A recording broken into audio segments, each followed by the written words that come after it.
सब? उम्मीद है खैरियत से होंगे। स्टूडेंट्स, आज हम स्टार्ट करेंगे क्लास 8 चैप्टर नंबर 1 जिसका नाम है ऑपरेशंस ऑन सेट्स, कि हम सेट के अंदर कौन कौन से रिलेशंस को लगा सकते हैं। सेट्स के अंदर रिलेशन लगाने से पहले हम बात करते हैं कि सेट होता क्या है। थोड़ा सा हम इंट्रोडक्शन इसका ले लेते हैं, देन हम इसके आगे उसको फर्दर देखेंगे। सबसे पहले हम देखते हैं कि सेट आपके पास क्या होता है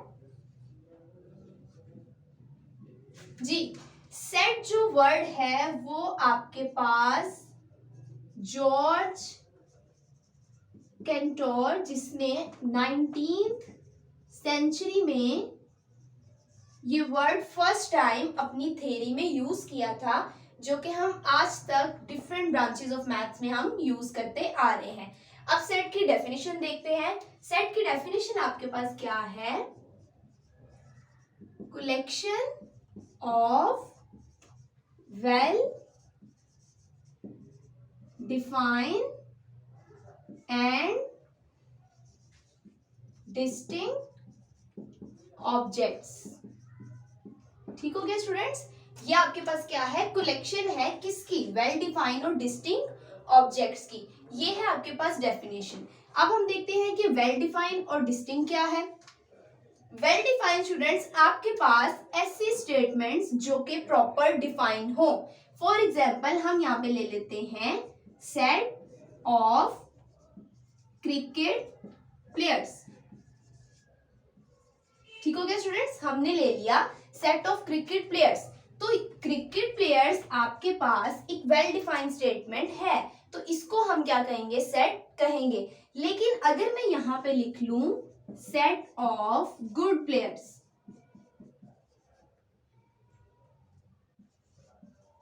तो स्टूडेंट्स हम इस गुड की वजह से इस स्टेटमेंट को सेट नहीं कहेंगे। ठीक है, अब इस गुड की वजह से हम स्टेटमेंट को सेट क्यों नहीं कहेंगे?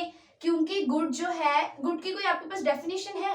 गुड का मीनिंग तो अच्छा है, बट उसकी डेफिनेशन आपके पास नहीं है। तो इसका मतलब है हम इस गुड को आपके पास इस गुड वर्ड की वजह से इस पूरी स्टेटमेंट को सेट नहीं कह सकते। सेट वेल डिफाइन का मतलब क्या है?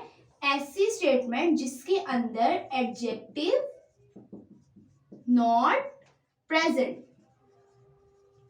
ठीक है स्टूडेंट्स, ऐसी स्टेटमेंट जिसके अंदर एडजेक्टिव प्रेजेंट नहीं हो, वो स्टेटमेंट क्या होंगी? Well defined. अब हम सेकेंड चीज पे चलते हैं जो कि है डिस्टिंक्ट। अब डिस्टिंक्ट का मतलब क्या है? डिस्टिंक्ट का मतलब होता है आपके पास डिफरेंट। ठीक है स्टूडेंट्स, डिस्टिंक्ट का मतलब क्या होता है? डिफरेंट। डिफरेंट मतलब आपके पास जो हर एलिमेंट सेट के अंदर मौजूद है वो दूसरे से डिफरेंट होना चाहिए। जैसे मैं यहाँ पे एक सेट लिखती हूँ स्मॉल SMALL, अब ये आपके पास सेट कंसीडर नहीं किया जा सकता। क्यों? क्योंकि इसके अंदर ये दो एलिमेंट्स क्या है? सेम। लेकिन अगर मैं इसी में से एक एल को रिमूव कर दूं तो ये आपके पास सेट कंसीडर किया जाएगा। अंडरस्टैंड? ये थी आपके पास सेट की डेफिनेशन। अब हम देखते हैं कुछ ऐसे सेट्स और उसकी नोटेशंस जो कि आपके पता होना जरूरी है। सबसे पहले हम जाते हैं नेचुरल नंबर्स। नेचुरल नंबर्स जिसे आप किससे रिप्रेजेंट करते हैं? कैपिटल एन से। ये बात आपने याद रखनी है स्टूडेंट कि आप हमेशा सेट को प्रेजेंट करते हैं, सेट को डिनोट करते हैं कैपिटल लेटर से। अंडरस्टैंड? कैपिटल लेटर से। अब यहाँ पे आपने ले लिया नेचुरल नंबर कहाँ से स्टार्ट होते हैं? नेचुरल नंबर आपके पास 1 से स्टार्ट होते हैं, 2, 3, 4, 5 एंड सो ऑन। तो इसका मतलब है नेचुरल नंबर्स वो नंबर्स होते हैं जो कि हम नेचर से काउंट कर सकते हैं। मतलब 1, अल्लाह ताला कितने हैं? अल्लाह ताला 1 है, तो ये हमारे पास काउंटिंग में 1 यहाँ से, क्योंकि 0 तो कोई भी चीज नहीं है ना, इसीलिए नेचुरल नंबर्स में 0 एग्जिस्ट नहीं करता। देन उसके बाद फर्दर आप काउंटिंग में नंबर्स को लिखते जाते हैं। ठीक हो गया? देन सेकेंड चीज आपके पास है whole number. Whole numbers, whole numbers को आप किससे प्रेजेंट करते हैं? W से। होल नंबर्स कौन से नंबर्स होते हैं? जो कि स्टार्ट होते हैं 0 से। अंडरस्टैंड? अगर हम नेचुरल नंबर से पहले 0 लगा दें, देन हम सारे नंबर्स को लिख दें, उसके बाद क्या होगा? वो नंबर्स होंगे आपके पास होल नंबर्स। कौन से नंबर्स होंगे? Whole numbers. थर्ड वन आ जाता है आपके पास इंटीजर्स। इंटीजर्स, जिसको आप प्रेजेंट करते हैं, डिनोट करते हैं कैपिटल जेड के साथ। ठीक है स्टूडेंट्स, कैपिटल जेड के साथ। हमने अभी तक देखे सिर्फ पॉजिटिव नंबर्स। अगर यही नंबर्स आपके पास नेगेटिव में आ जाएं तो उन नंबर्स को आप क्या बोल देते हैं? इंटीजर्स। क्या बोलते हैं? इंटीजर्स। अब देखिए, नेगेटिव नंबर्स को आप किस तरह से लिखते हैं? आपके पास आ गया यहाँ पे जीरो सेंटर में, जीरो से राइट साइड पे आपके पास सारी आ जाएंगी पॉजिटिव वैल्यूज। ठीक हो गया स्टूडेंट्स? और जीरो से लेफ्ट साइड पे आपके पास क्या आ जाएंगी? वही वैल्यू सारी नेगेटिव में, मतलब -1, -2, -3, -4, और ये आ गया सो ऑन। ठीक हो गया स्टूडेंट्स? ये क्या हो गया आपके पास? इंटीजर्स, वो वैल्यूज जो कि पॉजिटिव में भी हैं और नेगेटिव में भी हैं। ये क्या हो गया आपके पास? इंटीजर्स। देन इंटीजर्स के बाद आप चलते हैं प्राइम नंबर्स पे।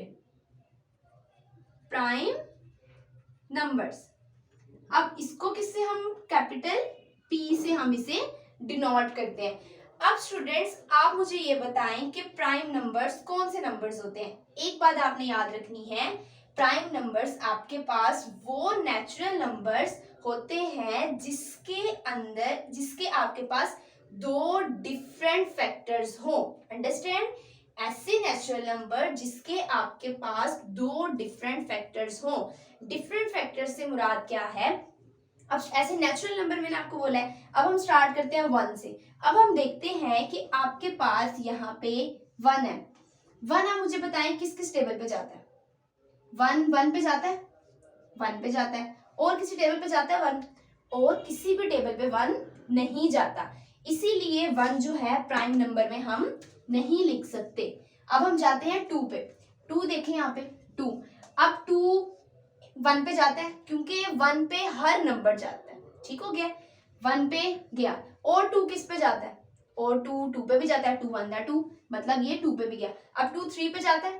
2 3 पे तो नहीं जाता। इसका मतलब है 4 पे भी नहीं जाता। तो इसका मतलब है ये ऐसा नेचुरल नंबर है जिसके दो डिफरेंट फैक्टर हैं। एक तो 1 और दूसरा ये खुद ही अपना नंबर 2। तो इसका मतलब है 2 आप प्राइम नंबर में लिख सकते हैं। अब हम 3 देखते हैं। 3 बताएं मुझे। 3 1 पे जाता है? ऑब्वियस सी बात है, 1 पे हर नंबर 1 के टेबल पे जाता है। ठीक है? उसके बाद देखें 3 2 पे जाता है? 2 पे ये नहीं जाता। 3 पे जाता है? बिल्कुल, 3 1 3, इसका मतलब है ये 3 पे जाता है। 4 पे जाता है? ये 4 पे नहीं जाता। 5 पे जाता है? 5 पे भी नहीं जाता। मतलब 3 एक ऐसा नंबर है जिसके दो डिफरेंट फैक्टर्स हैं। तो 3 भी आपके पास प्राइम नंबर हुआ। उसके बाद आप देखिए 4 लेते हैं हम। 4 आपके पास किस किस टेबल पे जाता है? 4 आपके पास 1 पे जाता है? बिल्कुल जाता है। उसके बाद 2 पे जाता है? जाता है। 2 2 4। 3 पे जाता है? 3 पे नहीं जाता। 4 पे जाता है? बिल्कुल, 4 1 4। अब हमें इससे आगे देखने की भी जरूरत नहीं, क्योंकि देखें यहाँ पे आपके पास 2 से ज्यादा इसके फैक्टर आ गए। तो इसका मतलब है कि 4 एक ऐसा नंबर है जिसके 2 से ज्यादा फैक्टर्स बन गए। तो ये प्राइम नंबर में नहीं आ सकता। Understand students? ये प्राइम नंबर में नहीं आ सकता। प्राइम नंबर के लिए इस चीज का होना जरूरी है कि उसके दो ही सिर्फ डिफरेंट फैक्टर्स हों। डिफरेंट 2 फैक्टर्स उसके कंपल्सरी होने चाहिए। अंडरस्टैंड? अब हम देखते हैं 5 को। 5 आपके पास 1 पे जाता है? ठीक हो गया। 2 पे जाता है? 2 के टेबल पे तो 5 नहीं जाता। 3 पे जाता है? 3 पे भी नहीं जाता। 4 पे जाता है? 4 पे भी नहीं जाता। 5 पे देखें, 5 पे जाता है? 5 1 5, मतलब 5 पे जाता है। 6 पे जाता है? 6 पे से तो ये छोटा है, तो 6 के टेबल पे ये नहीं जा सकता। इसका मतलब है कि 5 भी ऐसा नंबर है जिसके दो डिफरेंट फैक्टर्स हैं। तो आप 5 को भी यहाँ पे लिख दोगे। ठीक है स्टूडेंट्स? तो ऐसे नेचुरल नंबर जिनके दो डिफरेंट फैक्टर्स हों, एक तो 1, उसके अलावा दूसरा कोई भी हो सकता है। ठीक है? तो वो क्या हो गया आपके पास? वो आ गया आपके पास प्राइम नंबर्स। सो ऑन, ये इसी तरह से चलते जाएंगे। ठीक हो गया? अब उसके बाद प्राइम नंबर्स के बाद हम देखते हैं कि इवन नंबर्स क्या होता है।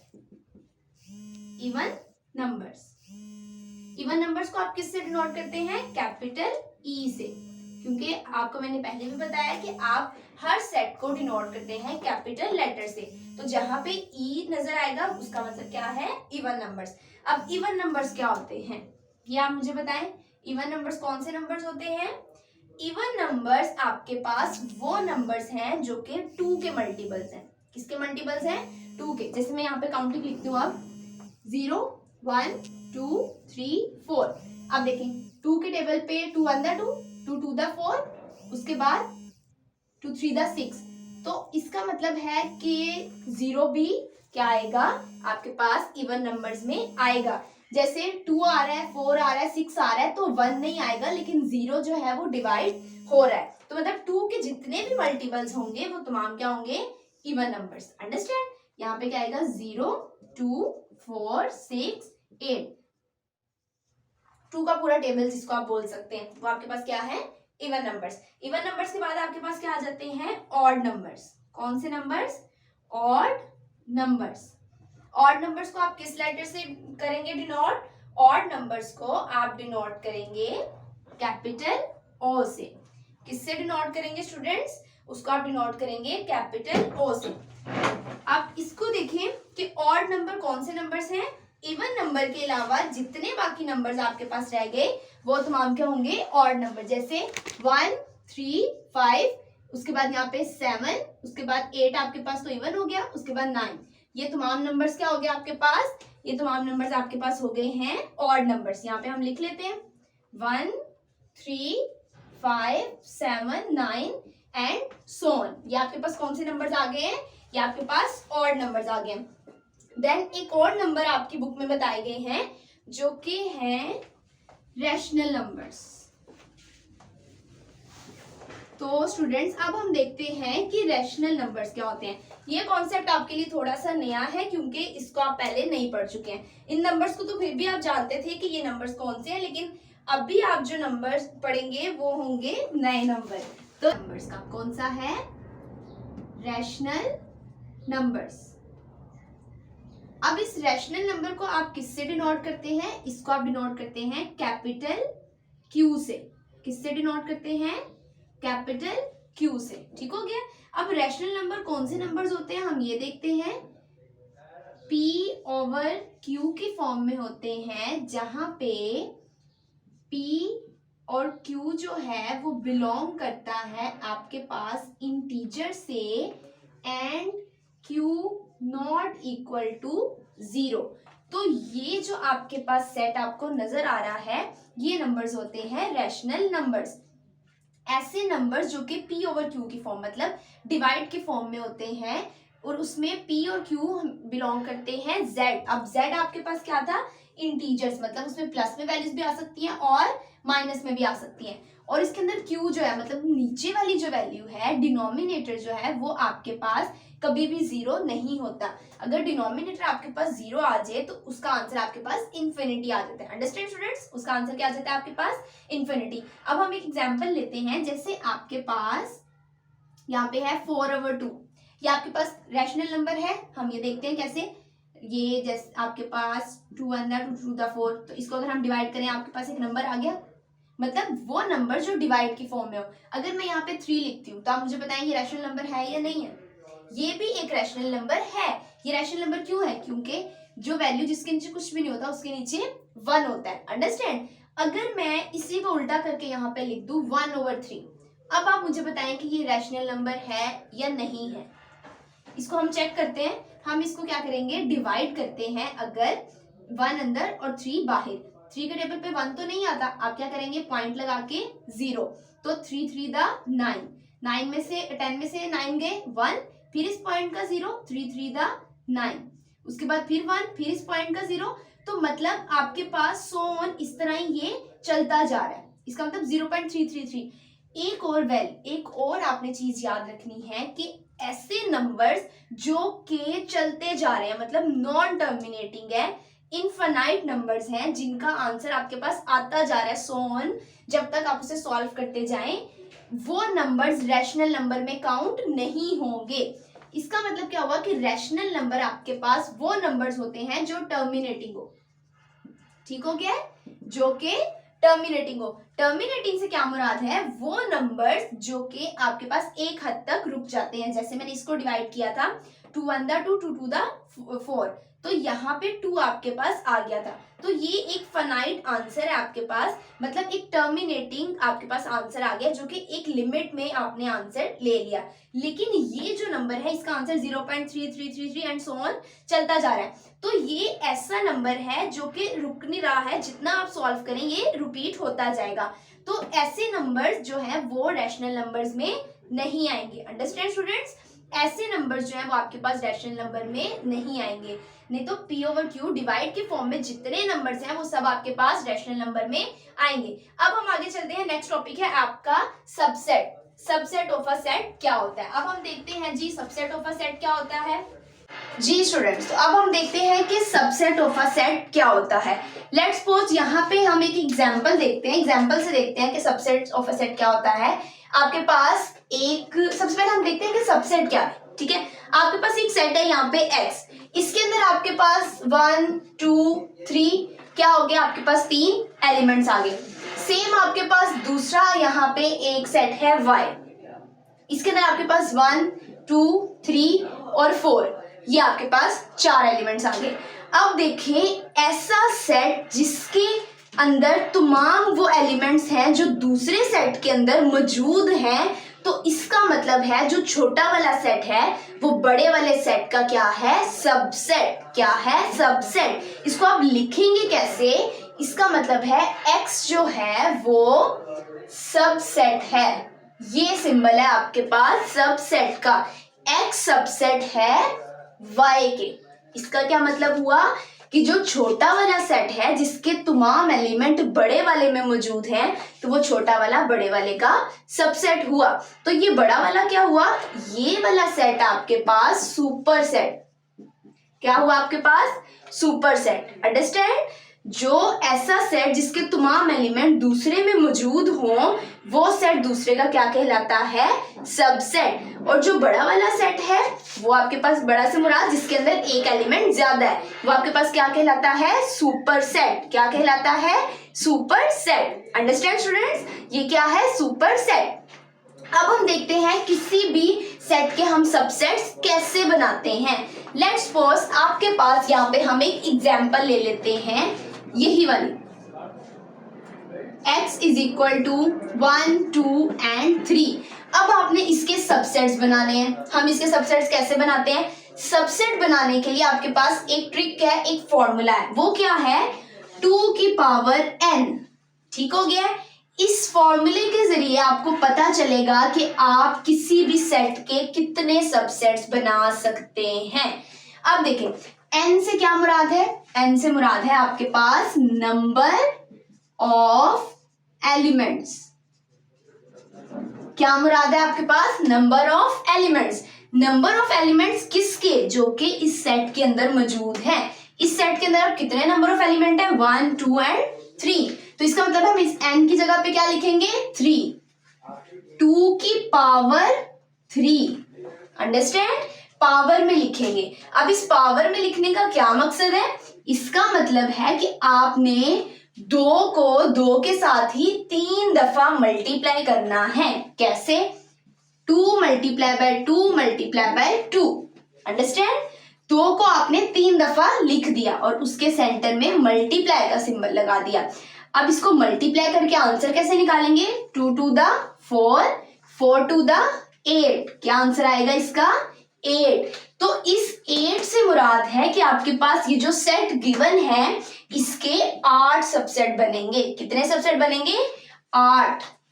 अंडरस्टैंड, इसके कितने सबसेट बनेंगे, 8। सबसे पहले अगर आपको कोई सेट दिया गया है तो आपने चेक करना है इस फॉर्मूला के अकॉर्डिंग कि आपके पास उसके कितने सबसेट्स बन सकते हैं। जब आपको ये पता चल गया कि आपके कितने सबसेट्स बन सकते हैं, देन आपने इसके सबसेट बनाना स्टार्ट करने हैं। अब हम देखते हैं कि सबसेट कैसे बनाते हैं। सबसे पहले आपने ये देखना है कि सबसे पहले आपने लिखना क्या है, सबसे पहले आपने लिखना है एम्प्टी सेट। एम्प्टी सेट से मुराद वो सेट जिसके अंदर कुछ भी नहीं होता। एम्प्टी सेट को आप नल सेट भी बोलते हैं, या इस एम्प्टी सेट की जगह आप एक और सिंबल लगा सकते हैं जिसे आप बोलते हैं फाई। Understand, PHI, phi. इस सिंबल का और इस ब्रैकेट्स का सेम मीनिंग है। इन दोनों को आप नल और एम्प्टी दोनों बोल सकते हैं। ठीक हो गया? नल या फिर एम्प्टी सेट। अंडरस्टैंड? नल या एम्प्टी, सबसे पहले आप सबसेट्स बनाने के लिए एम्प्टी सेट लिखते हैं, क्योंकि हर सेट के अंदर एम्प्टी सेट मौजूद होता है। अंडरस्टैंड? उसके बाद आप क्या करते हैं, उसके बाद आप सिंगलटन सेट।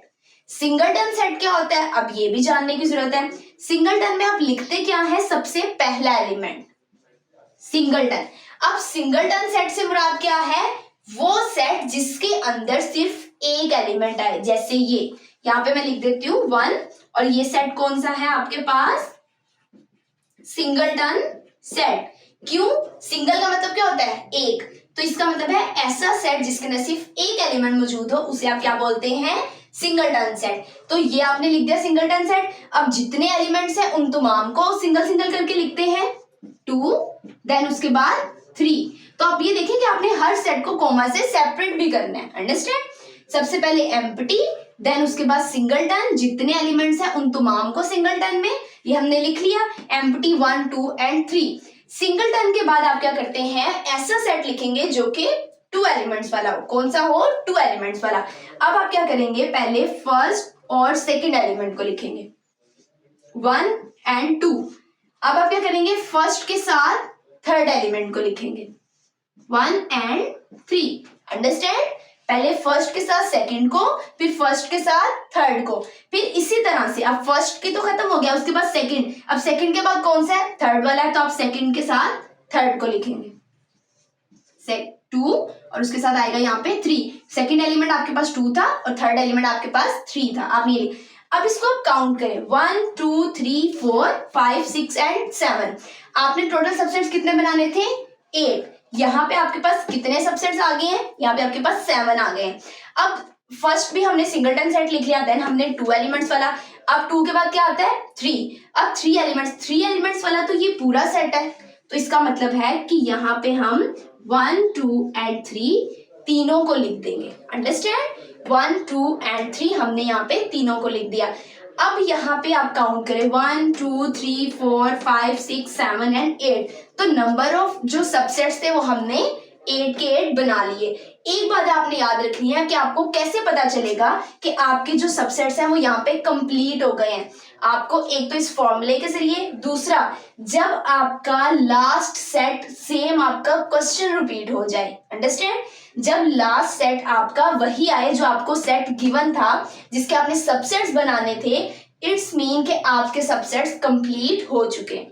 अंडरस्टैंड? इसका मतलब है कि आपके तमाम सबसेट्स कंप्लीट हो चुके हैं। देन आप अपनी कंफर्मेशन के लिए क्या कर सकते हैं, इस फॉर्मूला के थ्रू आप अपने सबसेट्स को चेक भी कर सकते हैं, देन आप इसे अपना काउंट कर लें। ठीक हो गया? अब स्टूडेंट्स हम चलते हैं अपनी एक्सरसाइज 1.1 के क्वेश्चन नंबर 1 की तरफ, जिसके अंदर आपके पास है right all subsets of the following sets. आपने इन तमाम जो सेट्स गिवन है इसके क्या करने हैं, सबसेट्स बनाने हैं। तो देखें, अब हम यहाँ पे पार्ट नंबर 1 लेते हैं, 1.1। क्वेश्चन नंबर 1 क्या है कि आपने सबसेट्स बनाने हैं किसके, यहाँ है आपके पास एम्प्टी सेट। अब ये देखें, आपके पास यहाँ आ गया एम्प्टी सेट, इसका मतलब इसमें तो कोई एलिमेंट नहीं है, लेकिन फिर भी हम फॉर्मूला के अकॉर्डिंग यहाँ पे चेक तो करेंगे ना। फॉर्मूला क्या था, 2 की पावर n। अब n का मतलब क्या था, नंबर ऑफ एलिमेंट्स। तो अब ये देखें, 2n की जगह पे इसके अंदर कितने नंबर ऑफ एलिमेंट्स हैं, मतलब इसके अंदर तो कोई भी एलिमेंट नहीं है, तो क्या होगा, नंबर ऑफ एलिमेंट 0। क्या हो गया, नंबर ऑफ एलिमेंट 0।